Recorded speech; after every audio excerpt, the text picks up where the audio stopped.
Bueno, es un gusto saludarles en esta emisión más de Operación Noticias, un espacio que hemos diseñado para tocar un solo tema en todo el programa y desarrollarlo para que pueda usted tener una mejor opinión de algún evento, de algún acontecimiento. En esta ocasión estamos hablando de algo que lastimó mucho a los oaxaqueños y que fueron los conflictos del 2006. Esos que pusieron en jaque a los comercios, a la ciudadanía. Empezó como un conflicto magisterial y luego escaló tremendamente, pues hasta un conflicto social. Pero mire, pasa una cosa muy curiosa. Todo el conflicto se dio en los valles centrales, o más bien dicho en la ciudad de Oaxaca, porque se decía que se había puesto en jaque el gobierno, que tenía que renunciar, el de Ulises Ruiz Ortiz, que era el gobernador, pero no se expandió a todo el estado. Incluso vino una comisión que empezó a analizar si era necesario hacer la desaparición de poderes en el estado. Pero no fue necesario, o sea, no se hizo. Y este conflicto que escaló tremendamente en ese 2006, pues hoy tendrá consecuencias. Hay temas que hoy sigan resonando de ese 2006. Vamos a ver el segmento de lo que fue en su momento este conflicto que dio origen a la Asamblea Popular de los Pueblos de Oaxaca. Derivado al incumplimiento de un pliego petitorio de trabajadores de la sección 22 pertenecientes al Sindicato Nacional de Trabajadores de la Educación CENTE, encabezados por el secretario general Enrique Rueda Pacheco, al gobernador del estado Ulises Ruiz Ortiz, presentado el 1 de mayo de 2006, en el que solicitaban principalmente demandas económicas como el aumento de salarios para agremiados, la creación de infraestructura educativa, plazas docentes, apoyos para becas y desayunos escolares, originó un conflicto sociopolítico que sacudió a la entidad por casi un año. Como respuesta a la negativa del Ejecutivo Estatal de responder a sus demandas, el magisterio oaxaqueño, 21 días después de la presentación de su pliego petitorio, salió a las calles de la ciudad de Oaxaca en protesta, declarando un paro indefinido de labores, provocando el cierre de centros educativos públicos, lo que afectó a casi 1.300.000 estudiantes.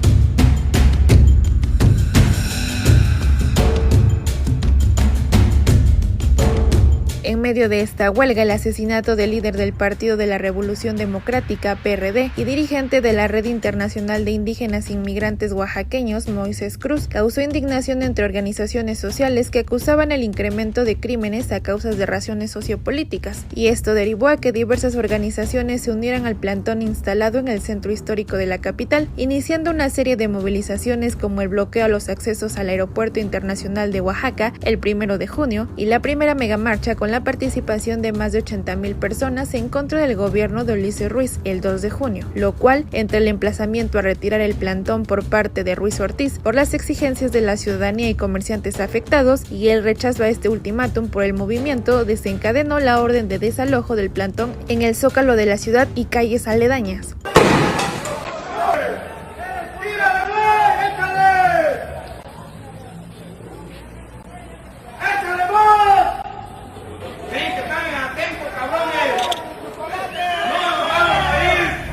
Fue la madrugada del 14 de junio, donde elementos de la Policía Estatal y Municipal irrumpieron en el plantón con el objetivo de desalojar a los maestros. Sin embargo, tras horas de enfrentamientos y actos de violencia, los docentes lograron reorganizarse y regresaron para expulsar a las autoridades. Este enfrentamiento causó indignación entre la población oaxaqueña, incluidos padres de familia, lo que agudizó al movimiento.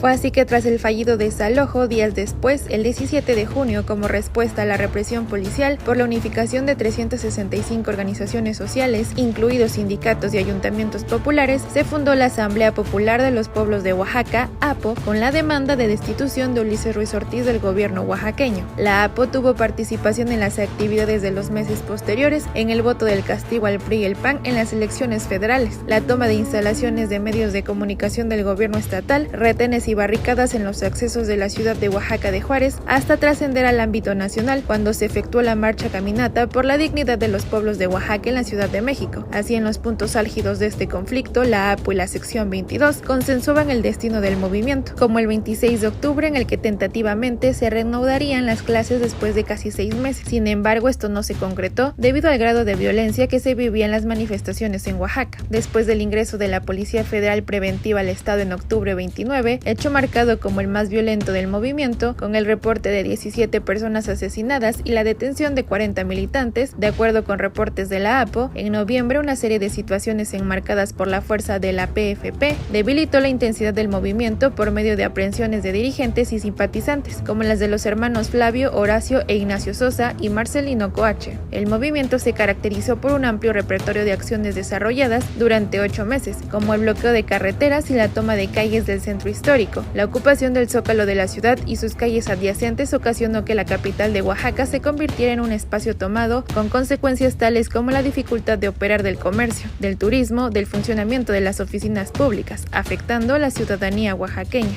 Así también, gobiernos de Estados Unidos y de diversos países de Europa hicieron llamados a sus ciudadanos para evitar viajar a Oaxaca, lo que provocó una baja significativa en la derrama económica generada por el turismo. Como una de las consecuencias directas de este movimiento, el descontento ciudadano por la represión del movimiento popular y magisterial de 2006 resultó en un voto de castigo al PRI y a su candidato Eviel Pérez Magaña, por lo que Gabino Cue ganó las elecciones gubernamentales del 4 de julio del 2010 con una participación del 56% de la lista nominal, la más alta registrada hasta ese momento. Gabino Cue centró su campaña en la exigencia de verdad sobre el conflicto de 2006.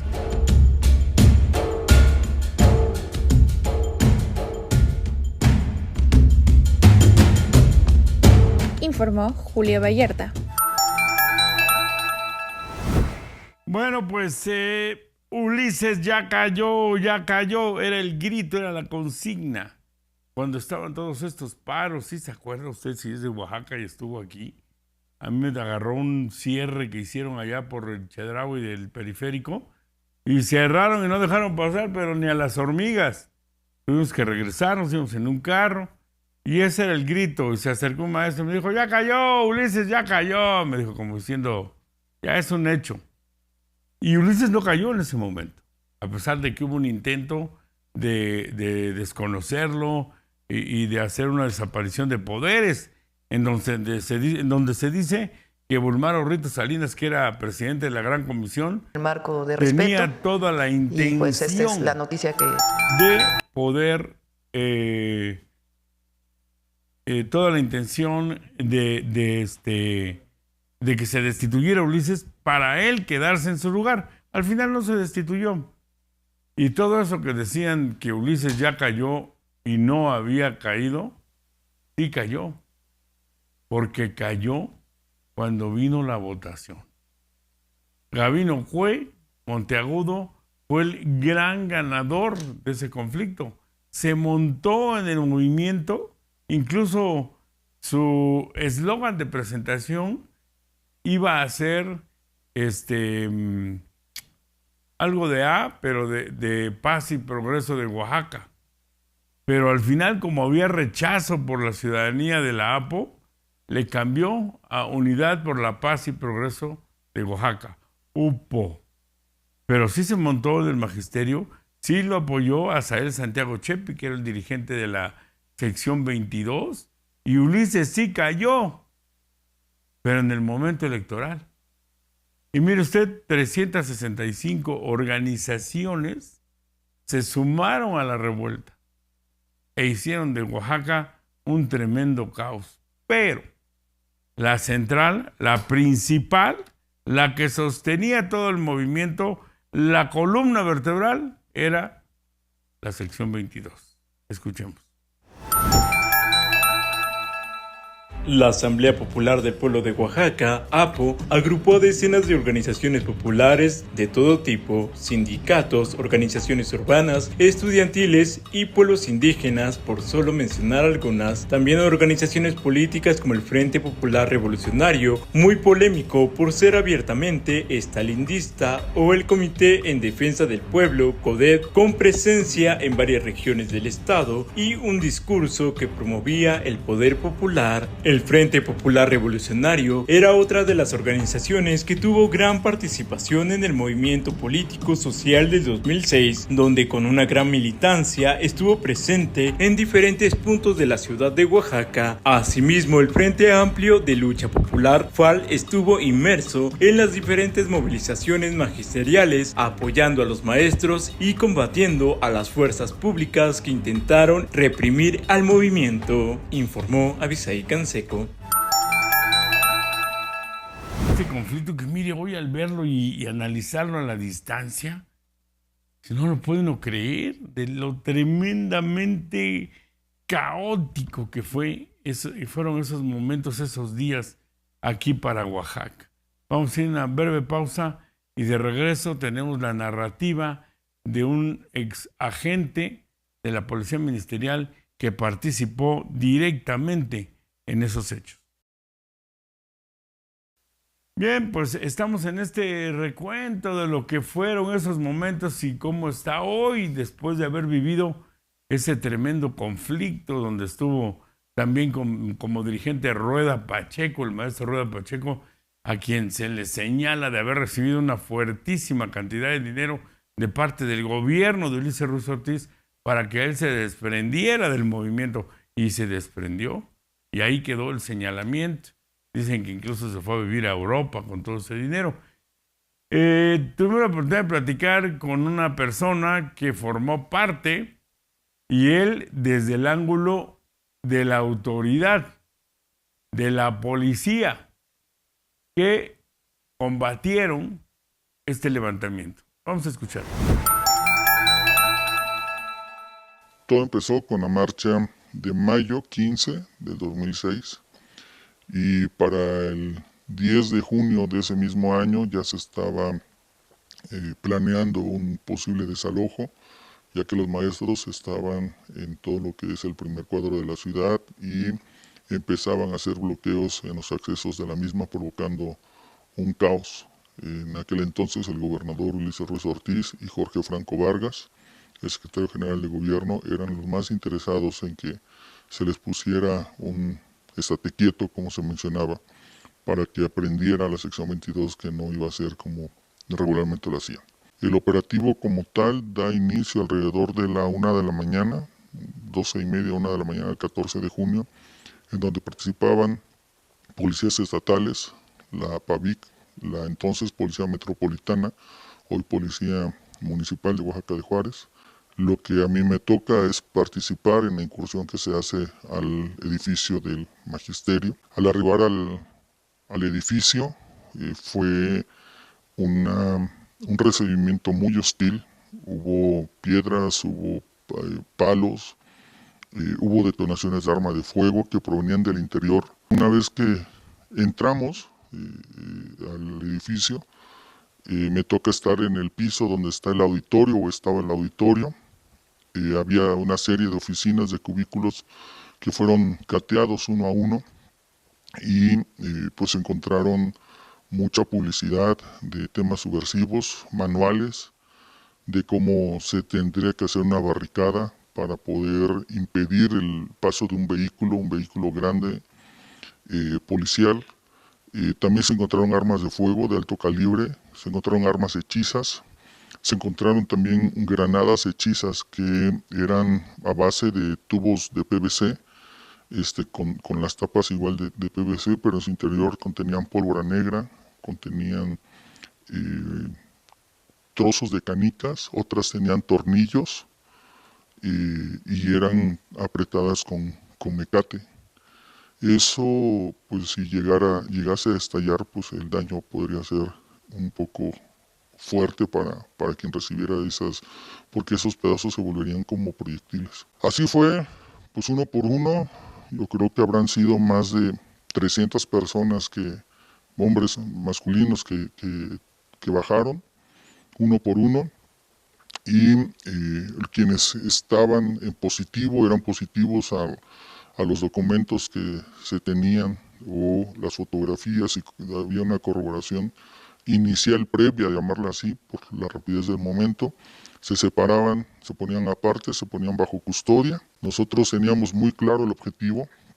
Nuestro mando fue muy claro y preciso a la acción que teníamos que hacer. Por ejemplo, nosotros no debíamos meternos a desalojar, ni a cortar un mecate, ni a cortar una lona. Nosotros era ir, llegar, ejecutar la orden de cateo, ejecutar las órdenes de aprehensión, retirar a los posibles detenidos o a los blancos, como le llamábamos dentro del orden de operaciones, y llevarlos al vehículo de extracción para posteriormente llevarlo de manera inmediata a las instalaciones de la experimental, donde estaba el Ministerio Público, que iba a poner a disposición del juez que requería a estas personas. Fue una incursión, insisto, impactante. Sabíamos y nos habían entrenado para muchas cosas, pero no para algo así. Todos nos llevamos un recuerdo de ese momento porque fue mucho el tema. Cuando estábamos en el Zócalo, antes de salir de Zócalo hacia Bustamante, hay una entrevista que realizan algunos reporteros, y para ese momento ya había detonaciones de arma de fuego en contra de nosotros. Los primeros impactos llegaron sobre la calle de Hidalgo y otros fueron sobre Bustamante, impactando en el portal del importador, donde estaba antes Telas el importador. Ahí nos resguardamos en esos muros, en esos arcos, porque sí, de repente, pues yo creo que todo el cargador que tenía esa arma, sonaban 6 a 10 disparos. Hasta ahí había quedado. Ese 14 de junio ya eran las 11, 12 del día. Pero después se vino todavía un poquito más complicado, porque los de la conformación de la APO nos denominó el tema de los recorridos policiales como las caravanas de la muerte. Se estableció y se confirmó que sí había una instrucción bélica por parte de un grupo guerrillero muy conocido hacia el Sudamérica. Se encontraron explosivos en la zona de la Colonia del Maestro, bajo un puente, que los expertos pues decían que sí era muy grande la onda expansiva si hubiesen llegado a detonar. A 19 años de que se dieron todos estos hechos, ¿qué opina la gente en Oaxaca? Realizamos también un sondeo en donde preguntamos a la ciudadanía, oigan, ¿qué tranza con este conflicto? Vamos a escuchar. A poco más de 18 años de los hechos del conflicto sociopolítico del 2006 entre el Magisterio, la Asamblea Popular de los Pueblos de Oaxaca, APO y el gobierno del estado, que mantuvo a la entidad en el foco de atención nacional por los hechos violentos entre ambos bandos, le preguntamos a la ciudadanía oaxaqueña cuál es su opinión sobre este conflicto, y esto comentaron. Pues yo pienso que sí había muchos metidos allí ellos, pues, en el movimiento, porque yo le digo, trabajé yo en San Felipe y caminaba, pues sí veía que sí había en ellos, pues. Eso es lo que le puedo opinar, pues, pero yo no estoy de acuerdo ahorita con la educación que le dan a los niños, pues, los abandonan mucho. Cuando el gobierno cometió la aberración, porque eso es aberración, ¿sí? Ningún gobernador de entidad federativa ha llamado a la policía o al ejército a atacar a un grupo social o político o de clase trabajadora, a bombardear así con balas y gases lacrimógenos, en este caso al magisterio, ¿sí? El gobernador de entonces cometió esa aberración, ese crimen. Como consecuencia, llegaron pueblos a darle la mano al magisterio. Y yo odio a ese señor gobernador por estúpido, por necio, por cruel, por infame y por asesino. asesino, porque hubieron en ese ínter varios muertos. La verdad yo ni nada más lo que escuchaba yo en las noticias, lo que sucedió, pero pues no, ni a favor ni en contra, no. Todas las colonias estuvieron cerradas, pusieron barricadas, todas las noches cuidaban. Y sí, me dijeron que aquí en el Zócalo sí estuvo tremendo, que había maestros que se refugiaron en diferentes donde pudieron. Sí, estuvo todo muy fatal en esa ocasión. Estuvo fatal para todos, principalmente los comerciantes, que ya no pudieron abrir sus locales por el problema que había. Sí, estuvo muy feo, ¿no? Toda la situación que se vivió aquí en Oaxaca. Todos quedaron hasta abajo, pues, situación económica, principalmente. Sí, casi todos tenían miedo en salir. No sé, nomás escuchábamos las noticias de que los policías desalojaron a los maestros, pero pues yo creo que todos quieren algo, pues los maestros querían, no sé cuál era el motivo de su plantón, porque era plantón. Y pues aquí el gobierno sí se pasó porque les echaron a los policías y yo creo que eso tampoco, porque si ellos peleaban por algo, no debieron haberles hecho eso. Nada. ¿Qué es lo que vio o escuchaba en la tele? Ni tele tengo. Yo digo que tienen razón de manifestarse, pero a donde debe ser, porque destruyen el patrimonio de nosotros.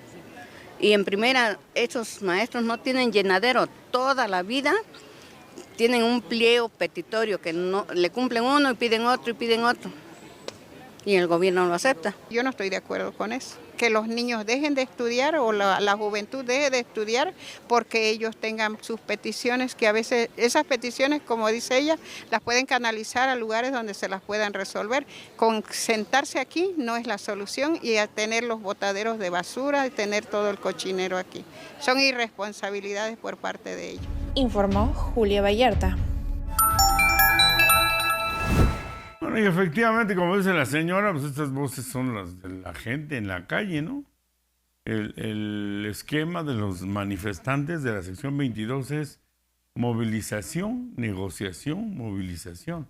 O sea, en palabras llanas, nunca parar de chingar, ¿no? Termino, me dices, me das, otra vez me siento.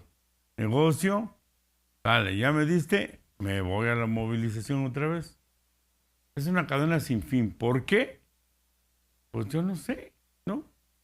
Vamos a ir a una pausa, la segunda de este programa. Regresamos en un par de minutos. Y bueno, hubo un personaje que se convirtió en el símbolo del movimiento. Después él mismo en algunas entrevistas y pláticas decía, yo creo que llamaba la atención porque estaba gordo. Bueno, está. Me he visto de negro, ¿no? Me vestía de negro en ese entonces y el cabello muy largo. Pero era un mando horizontal, no había un jefe, un dirigente.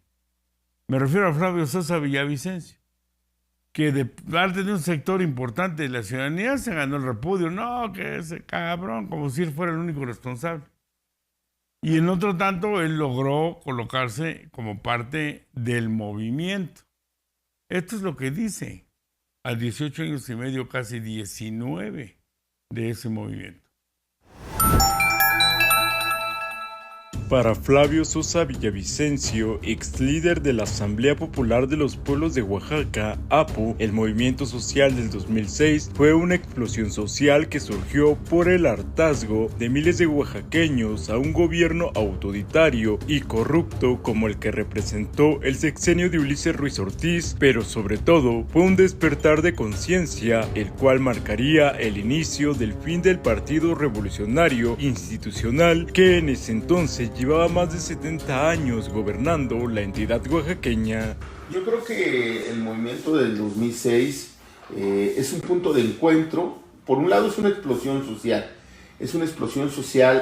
de miles de oaxaqueños contra un gobierno autoritario y corrupto como lo fue el gobierno de Luis Serviz, pero fundamentalmente es una explosión social contra el PRI, que tenía más de 70 años en ese momento en el gobierno y que los oaxaqueños decidieron rechazarlo como un sistema de injusticia, de corrupción, de muerte, de violencia, de persecución, de represión, de autoritarismo en ese momento. Pero por el otro lado, la APO es un punto de encuentro de distintas fuerzas, de distintos movimientos, de distintos procesos sociales que se vienen desarrollando en el Estado. Antes de la Asamblea Popular de los Pueblos de Oaxaca, hay otros intentos de frentistas estatales que tratan de conjuntar al movimiento social en torno a la sección 22 en algunos casos para enfrentar estas políticas autoritarias, antidemocráticas, hegemonistas que en esos momentos desarrollaba el PRI en Oaxaca y en todo México. Movimiento que sin duda fue un parteaguas para la vida social de la entidad, donde se demostró que el pueblo organizado jamás será vencido, dejando una clara reflexión que como oaxaqueños no podemos quedarnos callados ante los cientos de atropellos que realizan los que se consideran intocables, expresó el ex líder de la APO, Flavio Sosa Villavicencio. La lección que nos deja es que no podemos permitir más gobiernos autoritarios, que no podemos permitir a más gobiernos que se enriquezcan como se enriqueció el gobierno del señor, los miembros del gobierno del señor Ulises Ruiz. No podemos olvidar que ese señor dejó decenas de hospitales y clínicas inconclusas. En este momento de pandemia lo tenemos muy presente. A lo largo y ancho de Oaxaca hubo edificios que se iniciaron y quedaron inconclusos. No podemos olvidar que ese señor se construyó un hospital privado. Ese hospital privado, el Hospital Cetna, que está en la Ciudad de México, un hospital de lujo, se hizo con el dinero de los oaxaqueños. No podemos olvidar que en las cuentas de su secretario de Finanzas y de sus familiares encontraron muchos millones de pesos en la PGR años después, que su secretario de Finanzas, el señor Miguel Ángel Ortega Aviv, puso a nombre de sus familiares y me parece que incluso hasta de su trabajadora doméstica, millones de pesos que eran de los oaxaqueños. No podemos olvidar, por cierto, que las ciudades administrativa y judicial fueron negocios de él y de sus socios, del señor Rito Salinas y de otros personajes de la clase política. Por supuesto que no podemos olvidar que un día como hoy, un señor de apellido Vera Salinas encabezó la represión contra los maestros. Y la lección que nos deja es que no podemos quedarnos callados y debemos exigir justicia y seguir reclamando al gobierno que haga justicia y que no haya impunidad en Oaxaca, que se respete al magisterio. Y por supuesto que también nos dejó una enseñanza de que los problemas deben resolverse con diálogo y no con represión. Informó Abisai Canseco. Bueno, y hay otros personajes que en su momento tuvieron alguna situación destacada y hoy, mire usted. Ulises Ruiz Ortiz fue gobernador del estado de Oaxaca en el periodo que comprendió del 2004 a 2010, siendo recordado como uno de los peores gobernantes del estado de la historia moderna por la forma en la que reprimió al movimiento magisterial de 2006, donde usó a la policía estatal y federal para debilitar las manifestaciones en su contra, generando así un ambiente de violencia, inseguridad e ingobernabilidad en la entidad, actos que originarían que la Cámara de Diputados Federal le solicitara solicitara que pidiera una licencia al cargo o que emitiera su renuncia como gobernador. No obstante, Ruiz Ortiz se mantuvo en el cargo todo su sexenio, sin importarle el repudio que miles de oaxaqueños habían desarrollado hacia él, toda vez que sus malas decisiones no solo afectaron a los maestros, sino también a los cientos de grandes, medianos y pequeños empresarios del centro histórico de la ciudad de Oaxaca, que por más de un año se vieron afectados por la nula visita de turismo. En el 2023 se registró como precandidato independiente para competir en las elecciones presidenciales de 2024. No obstante, el 6 de enero del 2024, el INE anunció que ningún aspirante a candidatura independiente logró las firmas requeridas. Aferrándose a continuar en la vida política del país, el exgobernador oaxaqueño, a inicios de este 2025, registró ante el INE sus intenciones para la creación de un nuevo partido nacional, al cual denominó México Nuevo, el cual, en las palabras de Ulises Ruiz Ortiz, será la solución para que en el país se acabe la corrupción, el desempleo, la violencia, entre otros temas. Que México Nuevo, Paz y Futuro sea partido político nacional y acabemos con los gobiernos corruptos, con los narcogobiernos, con la pobreza y tengamos paz, oportunidades y desarrollo. Arrancamos hoy por el cambio en el país. Enrique Rueda Pacheco fue un destacado líder sindical mexicano, conocido por su papel como secretario general de la sección 22 del Sindicato Nacional de Trabajadores de la Educación CENTE en Oaxaca, cargo que asumió en marzo de 2004. Durante su gestión enfrentó el conflicto magisterial de 2006, donde el magisterio oaxaqueño demandaba mejoras en la calidad educativa y en la infraestructura escolar, especialmente en zonas rurales. En febrero de 2007, Rueda Pacheco presentó su renuncia al cargo, argumentando haber cumplido con sus responsabilidades hacia las bases magisteriales. Sin embargo, su dimisión generó controversia y fue interpretada por algunos como una traición al movimiento, especialmente en un contexto de tensiones internas y la creación de la sección 59 de la CENTE. Posteriormente, se difundieron videos que mostraban a Rueda Pacheco recibiendo sumas de dinero por parte del gobierno estatal encabezado por Ulises Ruiz Ortiz, lo que alimentó acusaciones de corrupción y traición al movimiento magisterial. Tras estos eventos, Rueda Pacheco solicitó asilo político en Canadá, alegando amenazas contra su vida por parte de grupos ligados a la guerrilla, derivadas de su actuación durante el conflicto magisterial y popular del 2006. Flavio Sosa Villavicencio fue otra de las piezas claves que daría mayor impulso al movimiento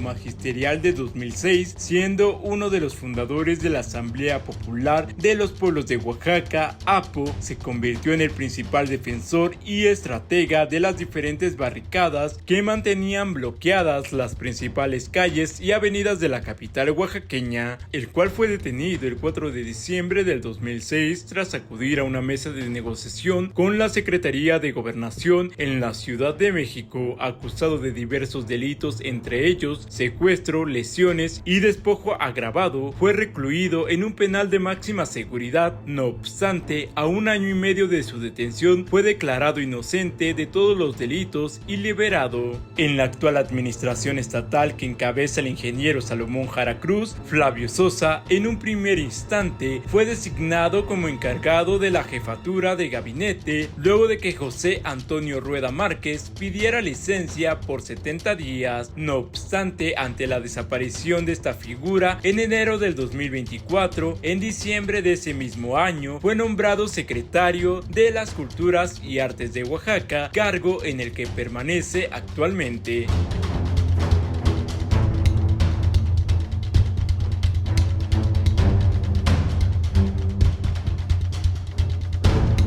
Jorge Francos Vargas se desempeñó como secretario general del gobierno de Ulises Ruiz Ortiz, también conocido como el Chucky, mismo que en conjunto con José Manuel Vera Salinas y Lisbeth Caña fueron los artífices de la creación de las caravanas de la muerte, que tuvieron como propósito agredir y asesinar a los miembros de la APO que se encontraban en las barricadas. A pesar de que en octubre del 2009 la Suprema Corte de Justicia de la Nación estimó que sí hubo hubo violaciones graves, generalizadas y particularizadas de garantías individuales y derechos fundamentales en el conflicto social del 2006, nunca se actuó en contra de Franco Vargas, quien era responsable de la política interna del Estado. A la edad de 53 años, el 31 de mayo del 2024, Jorge Franco Vargas muere en un hospital de Houston, Texas, en los Estados Unidos, donde recibía atención médica contra el cáncer de páncreas que sufría, informó Abisai Canseco.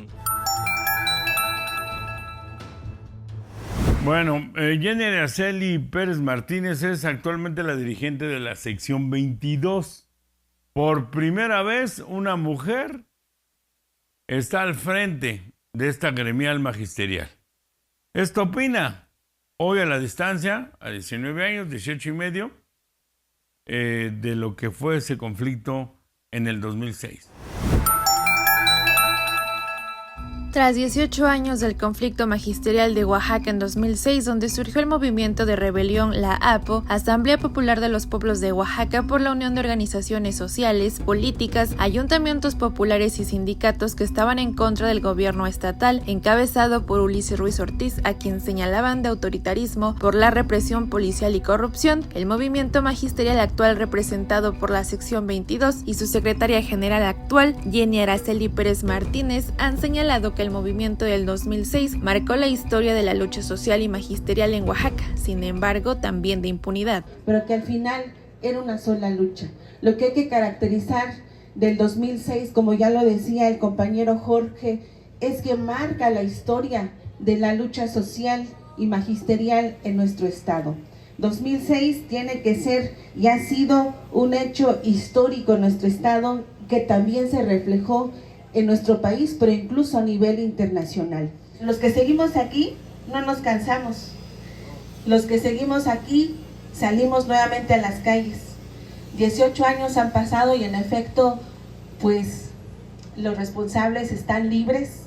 Incluso el principal, Ulises Ruiz Ortiz, el carnicero Antequera, por ahí se estaba postulando también para un puesto, un cargo político. O sea, tal es el descaro. Y desde luego que también, pues, que en su momento eran actores como muy visibles en el 2006 con la APO y etcétera, pues también ahora están del otro lado, ¿no? Pero aquí entra y aquí reside la importancia de que hemos dicho que el movimiento magisterial, que el pueblo, pues no es de líderes, es de bases. Y aunque en el 2006 cooptaron al líder y en su momento el secretario general, el movimiento supo retomar hacia dónde estaríamos caminando. Bueno, pues vámonos rápidamente a la última pausa de este programa de Operación Noticias y regresamos con el comentario internacional. Bueno, y en la nota nacional internacional ya se ha dicho, se ha comentado bastante, pero vale la pena puntualizar que en un acuerdo que tuvo la presidenta Claudia Sheinbaum Pardo con el presidente de los Estados Unidos de Norteamérica, Donald Trump, ya ve que había firmado un decreto para que entrara en vigor a partir del 2 de febrero el cargo de aranceles del 25% a los productos mexicanos que se importarían hacia los Estados Unidos. Habló la presidenta, hizo algunos acuerdos y aceptó Donald Trump detener ese decreto y que hasta dentro de un mes comenzara a surtir efectos bajo la promesa de que se enviarían 10,000 efectivos militares a la frontera, según esto, para cuidar que no hubiera paso de fentanilo, lo cual, sin comentarios, pero también para servirle de policía que retenga a los migrantes. Esta fue la comunicación que hizo al respecto la presidenta Claudia Sheinbaum. Dijo, bueno, pues, ¿cuánto tiempo? Le dije, bueno, vamos a ponerlo en pausa un mes y estoy segura que en este mes vamos a poder dar resultados. Buenos resultados a su pueblo, buenos resultados al pueblo de México y este fue el resultado del acuerdo. Entonces, pues fue una buena conversación en el marco de respeto y pues esta es la noticia que tenemos que darles. Hablé ya con el general secretario para pedirle que trabaje de inmediato en este acuerdo que hemos tenido y ya pues les estaremos informando. Nos ayuda también a nosotros para fortalecer la seguridad en la frontera norte. Entonces, pienso que fue un buen acuerdo y pues ya estaremos informando de este mes de trabajo de los equipos de seguridad y los equipos de comercio. Al final de la conversación le platiqué de nuestra campaña del fentanilo y me dijo, mándemela. Le dije, es muy importante que se sepa que sepan los jóvenes el daño que hace el fentanilo, lo hemos estado trabajando, entonces pues le enviaremos también la campaña que estamos haciendo en las escuelas y que esté en los medios de comunicación. No lo puedo creer. Bueno, ya nos vamos. Le invitamos a estar pendientes, vamos a estar los lunes y los miércoles a partir de las 8 de la noche en Operación Noticias, cada día, cada emisión, con un tema para ahondar en asuntos que sean de interés para la ciudadanía y de actualidad. Soy Jaime Velázquez. Nos vemos en la próxima emisión.